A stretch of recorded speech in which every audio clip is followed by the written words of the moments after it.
បាទសូមគ្រប់នឹងជម្រាបសួរស្វាគមន៍ប្រិមិត្តមកកាន់វីដេអូថ្មីរបស់ខ្ញុំថ្ងៃនេះខ្ញុំមានប្រធានបទមួយដើម្បីចែករំលែកបងប្អូនពាក់ព័ន្ធទៅនឹងរឿងស្នេហានៅក្នុងរឿងស្នេហាមាននរណាម្នាក់ចង់បែកបាក់ឬក៏ព្រាត់ប្រាសគ្រួសារបាទនោះទេប៉ុន្តែវាមានរឿងរ៉ាវក៏ដូចជាបញ្ហាមួយចំនួនដែលត្រូវធ្វើការសម្រេចចិត្តពីព្រោះភាគីម្នាក់នៅពេលដែលខ្លួនមានបញ្ហាតែងតែចង់យកឈ្នះរៀងៗខ្លួនហើយតែងតែនិយាយត្រូវរៀងៗខ្លួនអញ្ចឹងការរស់នៅជាប្តីប្រពន្ធមានថាដំណើរជីវិតគ្រួសារមួយនេះពិតជាមិនងាយស្រួលនោះទេវាត្រូវការហៅថាយើងសម្បទានឬក៏ហៅថាយល់ពីគ្នាទៅវិញទៅមកហើយយើងព្យាយាមពិភាក្សាក៏ដូចជាហៅថាស្វែងរកនៅដំណោះស្រាយដើម្បី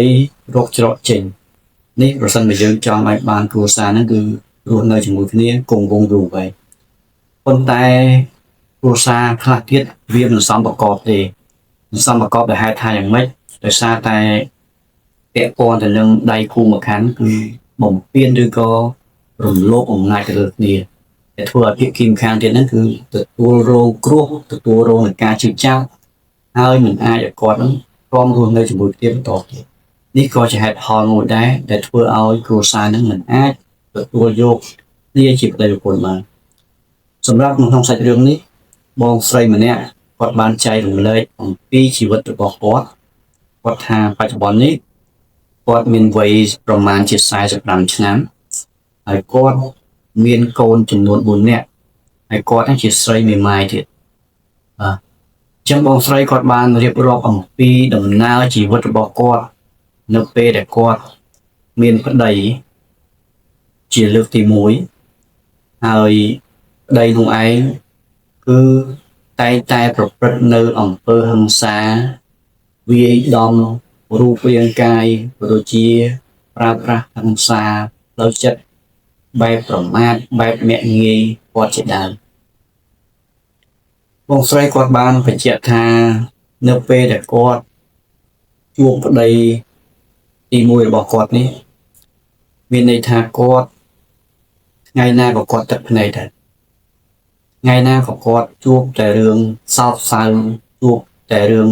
មិនសប្បាយចិត្តដែលត្រូវប្តីធ្វើបាបជាហូរហែគាត់ថានៅពេលកំឡុងឆ្នាំ2020គាត់បានមករស់នៅទីក្រុងភ្នំពេញជាមួយនឹងប្តីជាមួយនឹងកូនហ្នឹងហើយគាត់ជំនាន់នោះថាគាត់នៅធ្វើការងាររោងចក្រចឹងនៅពេលដែលគាត់ធ្វើការងាររោងចក្រហ្នឹងប្តីរបស់គាត់ជាកម្មករសំណង់នៅពេលដែលគាត់មកធ្វើការងារនៅរោងចក្រគាត់បានជួលផ្ទះនៅជាប់នឹងបន្ទប់ថាមេស្រីម្នាក់គាត់រស់នៅជាមួយម្ដាយរបស់គាត់ប៉ុន្តែមិនមែនជាក្មេងទេមានតែគាត់វ័យប្រមាណជា27 28ដែរបាទអញ្ចឹងដល់ពេលហ្នឹងអារម្មណ៍របស់គាត់ញៀនរបស់គាត់ដែលជាមនុស្សស្រីដែរហ្នឹងគាត់អាចដឹងថាប្តីរបស់គាត់ហ្នឹងហើយនឹងម្នាក់មេស្រីដែលវ័យប្រមាណជា20ឆ្នាំគឺមានទំនាក់ទំនងគ្នាតាមរយៈការនិយាយស្ដីតាមរយៈការសម្គាល់ទឹកមុខឬក៏ភ្នែកឬកាយវិការហ្នឹងដោយសារតែបងស្រីគាត់រវល់ធ្វើការងាររោងចក្រផងដើម្បីចិញ្ចឹមកូនហើយកូនគាត់ហ្នឹងគឺគាត់ថាគាត់ទុកនៅម្ដាយឪពុកគាត់នៅស្រុកបាទខែឬក៏មួយខែកន្លះហ្នឹងមិនគាត់បានទៅលេងផ្ទះម្ដងគាត់ដល់លុយផ្ដល់កាក់នេះជាហូរហែតាមរយៈការវេលុយអីចឹងគាត់ថានៅពេលថ្ងៃមួយនៅពេលដែលគាត់ទៅធ្វើការងាររោងចក្រហើយគាត់ត្រឡប់មកវិញគាត់ក៏បានឃើញប្តីរបស់គាត់ហើយនឹងមេស្រីហ្នឹងគឺណាត់ជួបគ្នានៅក្នុងបន្ទប់របស់គាត់ហើយបានរួមស្នេហាស៊ីជម្រៅចឹងនៅពេលនោះគាត់ក៏បានសួរប្តីរបស់គាត់ បងឯងគិតយ៉ាងម៉េចបងឯងមានកូនដល់4នាក់ហើយបងឯងមានទាំងប្រពន្ធដែលមិនទាន់ដាច់ស្រេចគ្នាទៀតហើយបងឯងហ៊ានប្រព្រឹត្តអំពើអត់ក្បត់បែបនេះអញ្ចឹងពេលហ្នឹងណាបងប្អូនបងស្រីគាត់ថាប្តីគាត់មិនទទួលខ្លួនឯងខុសបែរជាហក់ស្ទុះមកវាយគាត់មកចាប់បោកគាត់ដូចជាកែបចឹងបាទអញ្ចឹងពេលនោះធ្វើឲ្យគាត់គឺកាន់តែមានកំហឹងឆាបឆេះឆាបឈួលជាខ្លាំងនិយាយថាប្តីប្រព្រឹត្តទង្វើផិតហើយបត់ហើយអត់ទទួលស្គាល់កំហុសហើយគាត់និយាយស្រួលសោះបែរជាឈានទៅដល់អំពើហិង្សាមកលើគាត់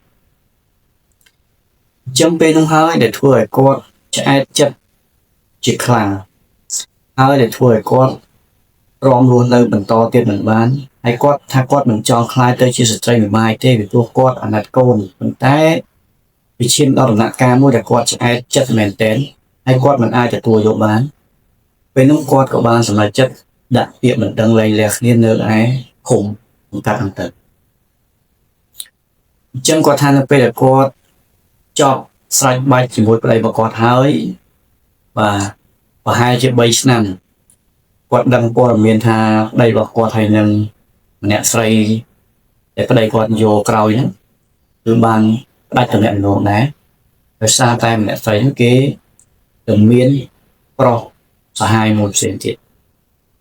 អញ្ចឹងពេលហ្នឹងបងស្រីគាត់ថាប្តីរបស់គាត់ហ្នឹងជាយាមតាក់ទងមកគាត់ដើម្បីត្រូវរើគ្នាម្ដងទៀតប៉ុន្តែពេលហ្នឹងគាត់ថាគាត់មិនព្រមទទួលយកទេបើគាត់ទទួលយកគាត់ជាច្បាស់ជាទទួលរងនៅអំពើហិង្សាផ្លូវកាយផ្លូវចិត្តដូចតែលោកមុនដែរអញ្ចឹងបងស្រីពេលនោះគាត់ក៏សម្រេចចិត្តមិនទទួលយកប្តីរបស់គាត់ទេហើយគាត់ថានៅពេលដែលគាត់បែកពីប្តីរបស់គាត់នឹងបាន3ឆ្នាំគឺមានថាចិត្តកាយរបស់គាត់ក៏អត់មានសម្ពាធក៏អត់មានអារម្មណ៍ stress គាត់គិតតែរលុយគាត់គិតតែធ្វើការហើយអញ្ចឹងធ្វើឲ្យរូបសម្ផស្សគាត់រូបសម្បត្តិគាត់ហ្នឹងយើងភ្លឺថ្លាយើងស្រស់ស្អាតអញ្ចឹងគាត់ថាពេលនោះមានកំឡោះចាស់ម្នាក់វ័យគេប្រហែលជា50ឆ្នាំគឺព្យាយាមស្រឡាញ់គាត់ព្យាយាមចង់បានគាត់ជាគូអនាគតដើម្បីមើលថែគ្នាដល់ចាស់អញ្ចឹងពេលហ្នឹងគាត់សម្រាប់គាត់ក៏ពេញចិត្តប្រងដែរប៉ុន្តែគាត់ថាគាត់នៅប្រកាន់របបទំនៀមទម្លាប់បុរាណគាត់ទៅរកគ្រូមើលគ្រូនឹងបានថាគាត់មិនមែនជាគូទេគឺគូកម្មហើយឆ្នាំនឹងត្រូវគ្នាអញ្ចឹងទូទាយថាបើសិនជាគាត់យកប្តីក្រោយហ្នឹងវាសនារបស់គាត់ក៏អាចមិនខុសពីប្តីមុនដែរអញ្ចឹងពេលគាត់លើគ្រូទាយបែបហ្នឹងហើយក្នុងចិត្តគាត់គឺគាត់ខ្លាចរអាលអំពីប្តីទី1ទៀតអញ្ចឹងធ្វើឲ្យគាត់គឺញ៉ាមិនព្រមទទួលយកអញ្ចឹងពេលដែលគាត់មិនទទួលយកបរិសុទ្ធចម្លាំងនោះហើយបានប្រហែលជាកន្លះឆ្នាំគាត់ថានៅឆ្នាំពាក់កណ្ដាលឆ្នាំ2025មានបុរសម្នាក់ទៀតចាប់ដើមចែកចង់បានគាត់ជាគូណាគាត់មួយទៀតប៉ុន្តែគាត់ថាបុរសក្រោយនេះគឺប្អូនគាត់ទេវាថាគាត់វ័យគាត់ប្រហែលជា45តែបុរសក្រោយនេះគឺវ័យគាត់43ប៉ុន្តែគាត់នេះគឺជាកំឡោះចាស់ឯងបងប្អូនហើយកំឡោះចាស់គាត់ថាកំឡោះចាស់មិនពុះម៉ាយទេអញ្ចឹងគាត់ថាដំបូងឡើយគាត់គិតថាគាត់អត់ចង់យកប្តីទៀតទេដោយសារទី1ប្តីរបស់គាត់ទី1ធ្វើបាបគាត់ទី2ប្តីក្រោយហ្នឹងតែសំទោសបរិសុទ្ធមុនដែលគាត់ចង់បានគាត់យ៉ាងចំណាស់ហើយមួយទៀតគាត់គិតថាគាត់មានចៅទៅហើយគាត់45ហើយប៉ុន្តែគាត់ការតាំងពីអាយុ8 10ឬ7 10អញ្ចឹងបច្ចុប្បន្ននេះកូនគាត់គឺមានប្តីហើយមានចៅទៀតអញ្ចឹងគាត់គិតថាគាត់ចង់យកទេប៉ុន្តែអ្វីដែលគាត់គិតថាគាត់វ័យគាត់ទៅ45ឆ្នាំដែរហើយណាមួយ គាត់ថាបើសិនជាគាត់មានដីគាត់គិតថាអាចនឹងពឹងពាក់គ្នាទៅថ្ងៃខាងមុខ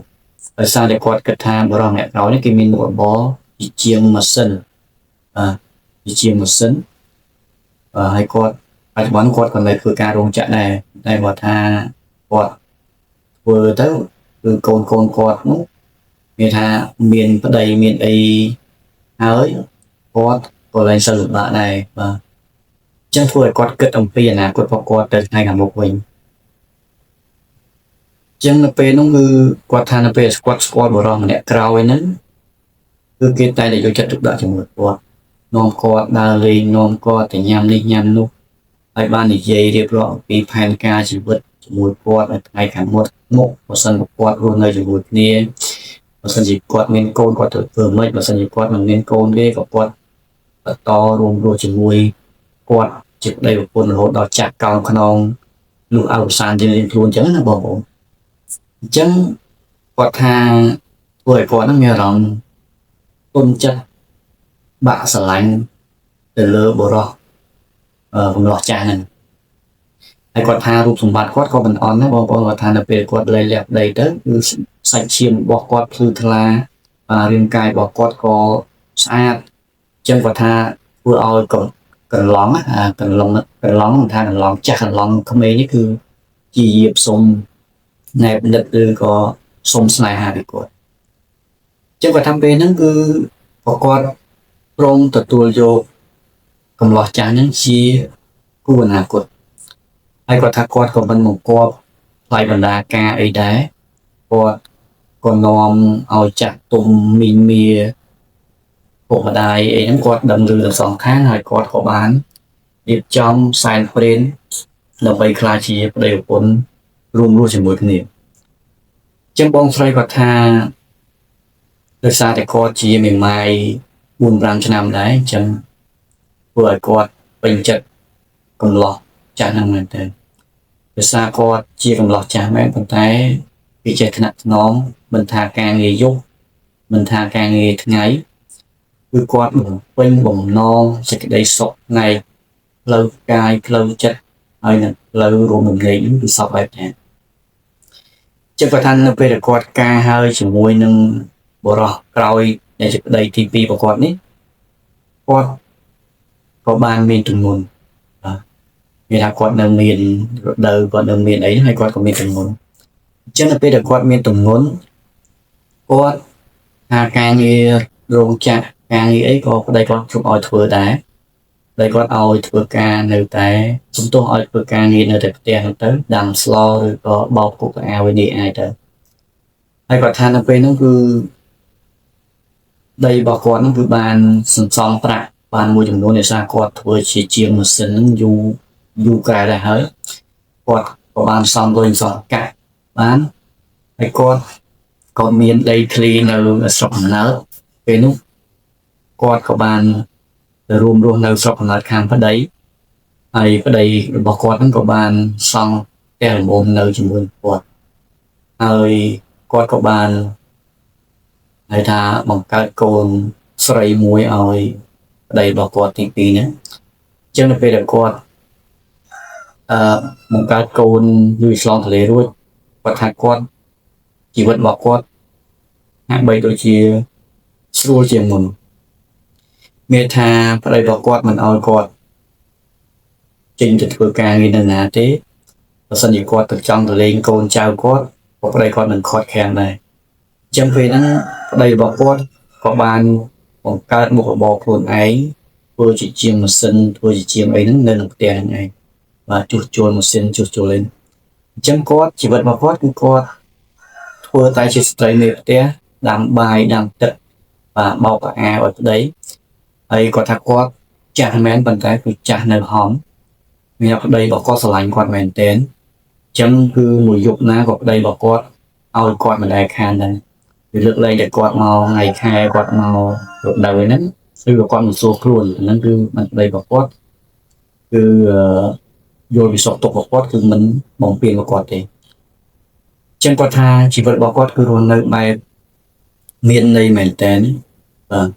ហើយជីវិតរបស់គាត់គឺផ្លាស់ប្ដូរមែនទែននៅពេលដែលគាត់ជួប ប្តីទី2របស់គាត់នេះហើយគាត់ក៏អរគុណមែនទែនដែលគាត់បានជួបប្តីទី2របស់គាត់ដែលបានយកចិត្តទុកដាក់មកលើរូបរាងកាយរបស់គាត់មកលើផ្លូវចិត្តផ្លូវកាយផ្លូវអារម្មណ៍របស់គាត់គ្រប់បែបគ្រប់យ៉ាងហើយពន្លត់បំរុងរបស់គាត់សពបែបយ៉ាងបាទអញ្ចឹងសម្រាប់សាច់រឿងបងស្រីគឺមានប៉ុណ្នេះសម្រាប់បងប្អូនប្រិយមិត្តទាំងអស់នៅពេលដែលយើងជួបនៅគូអនាគតទី1ការបែកបាក់គ្នាពេលខ្លះទទួលស្គាល់ថាយើងមានការអស់សង្ឃឹមមានការខកចិត្ត